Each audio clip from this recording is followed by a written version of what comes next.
What's up, guys? Welcome back to Storytime with Uncle Reddit. My name's John, and this is r/Tales from Tech Support. Starting to get a little bit back on track here. Got my Thursday night gig going. If you missed it, this morning, Thursday morning, I uploaded for Tales from the Front Desk on the Malicious Compliance channel. If you want to go over there and check that out right after this one. All right, without further ado,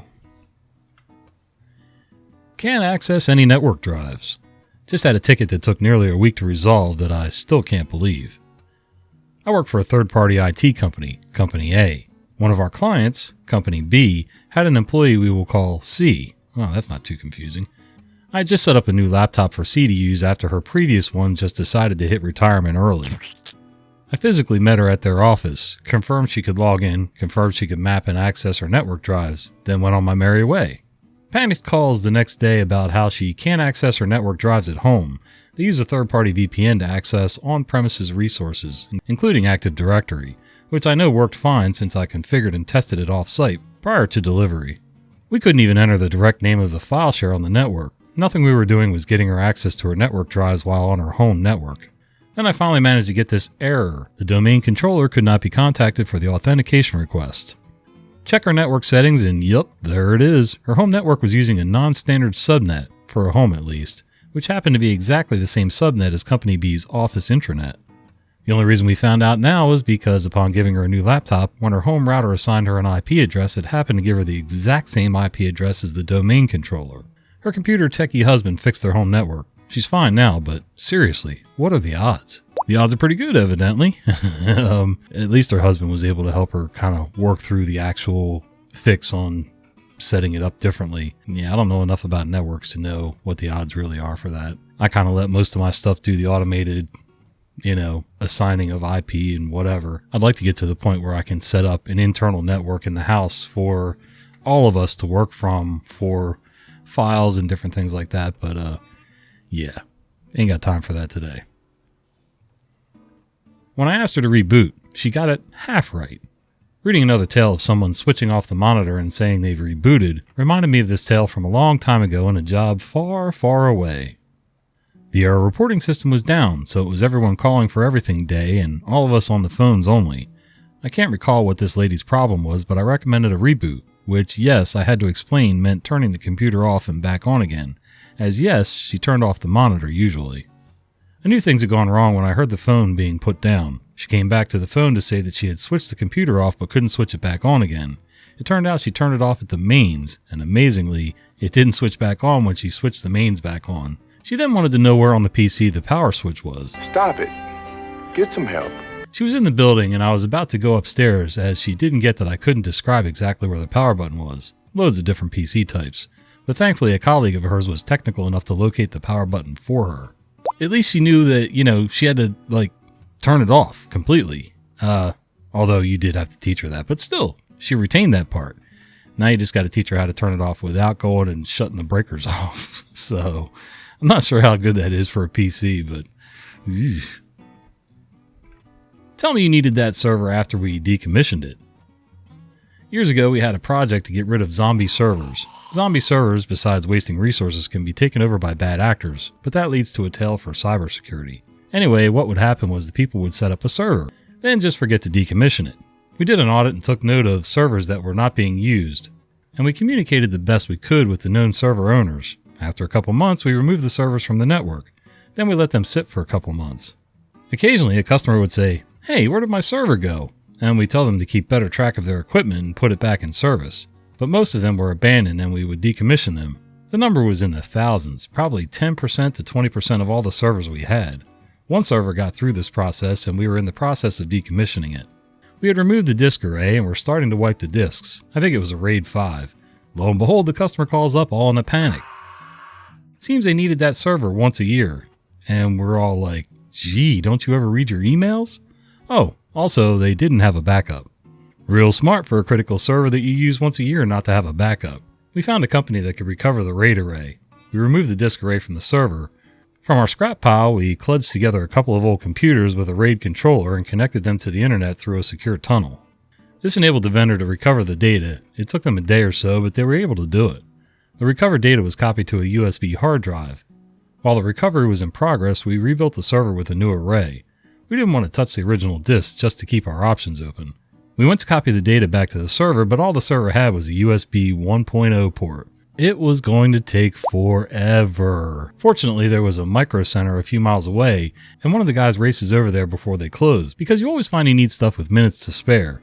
He got a higher speed USB card, installed it, copied the data back over to the rebuilt server, and got the customer back in service. I got a similar situation. Well, it's different, but anyway. I was cleaning out the basement once, and I've got spare parts to things that are all around this house. Spare pieces, extensions, adapters, whatever. And one time I was cleaning out the basement, trying to set it up so that I could actually do some work down there.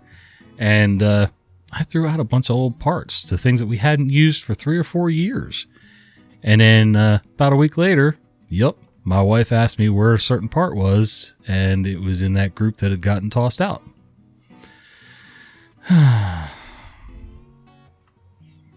Why do I have to switch user every computer I go to?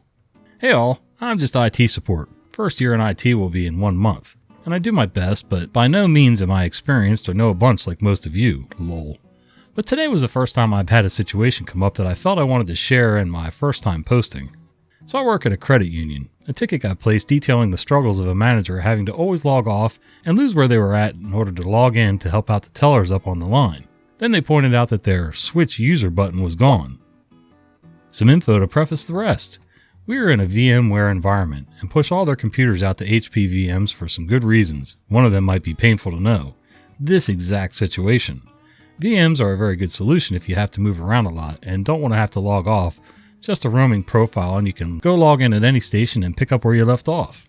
We, as of July, had upgraded from YSys to HP Thin clients, and I had to go to all of our branches and set them up, explain new features, how to use them, etc. So I have directly discussed this already with said ticket customer. Me. Hey Anonymous, I saw your ticket. So the new HPs we put in were actually to get rid of the switch user function. You no longer have to log out to move anywhere. You just log in on a different PC and it'll pull up your profile wherever you are. Anonymous customer. So it looks like other users still have the switch users, but mine doesn't. I thought the only way for Anonymous, new core, to recognize printers is that we have to do switch user. When did we get new HPs? What? Me. So no switch user, no disconnect, logging off. If you go to the teller line, just log in again and it'll log you out of wherever else you are and pull it to the TL. The HPs are the black boxes that are on your desk. I came in before the conversion and set up all the branches. I was in your office with you as I set it up to ensure it was to your liking. Being professional, I left out the bit that the day I set them up was the same day I trained them on this exact topic, and how doing it through switch user can actually now sometimes cause problems. And the 4 emails we sent out as a department covering this, and all the staff meetings we had to ensure everyone was ready for this change. And finally, it was my pinned team's message the entire time. When switching TCs, ensure you log out of Anon software before calling IT. I'll be the first to admit, I am an extremely forgetful person.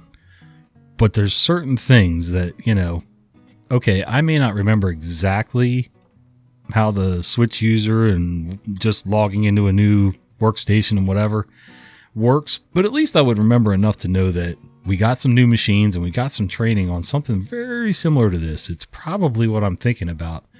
And I would even say, hey, I'm not sure, can you brush me up on this or something? But yeah, there's got to be some reference material somewhere that they can go back and pull up to kind of jog their own memory, but photocopier won't print in color. This is just a funny little one that happened today. I work as the only IT support in a small primary school. I was sitting at my desk when one of the kitchen staff, Chef, came to me asking if I could help her get the photocopier to print in color. Chef, I'm pressing the color button, but it's not working. I think I already know what the problem is. Our photocopiers are set up such that when configuring a new job, an extra step is required to enable color printing, just to try and discourage people from printing everything in color if it isn't necessary. Sometimes members of staff who haven't been with us for very long, or who just haven't really used the photocopier before, need to be taught this. I get to the photocopier and quickly show her how to select color printing and have her press print. She reaches down to get her copies. Chef, no, it's black and white still. I scrunch my face in confusion and pull her original documents out of the document feeder. They're black and white. I see the problem. OP. Oh, I'm sorry. If your original document is black and white, the photocopier can't make it color. Chef. Right. Okay. Well, I guess that'll have to do then. Thanks, OP. Seen more of this than I care to remember. You got a black and white document and you want to make some color. You can't just create color out of thin air on a photocopier. So, yeah, good luck with that. Skipping the trust in trust but verify saves so much time. So it seems I'm back on the help desk queue again. I work for a small shop. We lost our T1 guy, and until we get someone new on board, we're all keeping an eye on the queue. I get a gem of a ticket from one of our frequent flyers. We call them light bulb because we'd like to swap the flickering component with one that's actually bright. This is a person who shouldn't be allowed to use a computer, so I always take a little extra care when dealing with their tickets. Hi IT team, this is an urgent request as it affects my daily job. File Manager keeps crashing and not able to stay in files for very long. I've rebooted several times this morning. Includes unhelpful screenshot of open file folder. Please help, thank you, Lightbulb. Hi Lightbulb, thank you for taking this initial troubleshooting step. FYI, while one reboot is a great first step, if one reboot doesn't fix the problem, then additional reboots aren't likely to improve the situation. I'm just letting you know so you can save yourself time in the future. I've applied a fix to your system. Now that I've made the change, I'd like you to reboot by following these specific steps. This is important for the fix to apply. Open the Start menu in the lower left corner of the screen. Select the power icon from the lower left corner of the Start menu. Select Restart from the list of available options. Allow the restart to complete. Test the issue again and let me know the result. Thanks, me. Internal help desk note. I've not made any changes. I'm just making sure that rebooted several times doesn't mean close the lid and open it again. If it replies back that the problem's still occurring, then I'll do actual triage. Hi, me. Thank you so much for your help. It seems to be working now. We'll let you know if any issues come back. Thanks, Lightbulb. Great, I'm glad that fix worked. Since the issue didn't come back, I'm going to mark this ticket as solved. Cheers, me.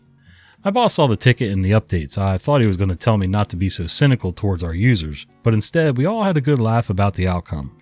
I know they say trust but verify, but skipping past trust and right to verify saves a ton of time. I gotta remember that. I've always gone by the logic of trust but verify, but the bypassing the trust and going right to verify, I like that. It's gotta save time. It's funny, for 20 some years my wife's always called me cynical, along with a few other things, but we won't get into that here.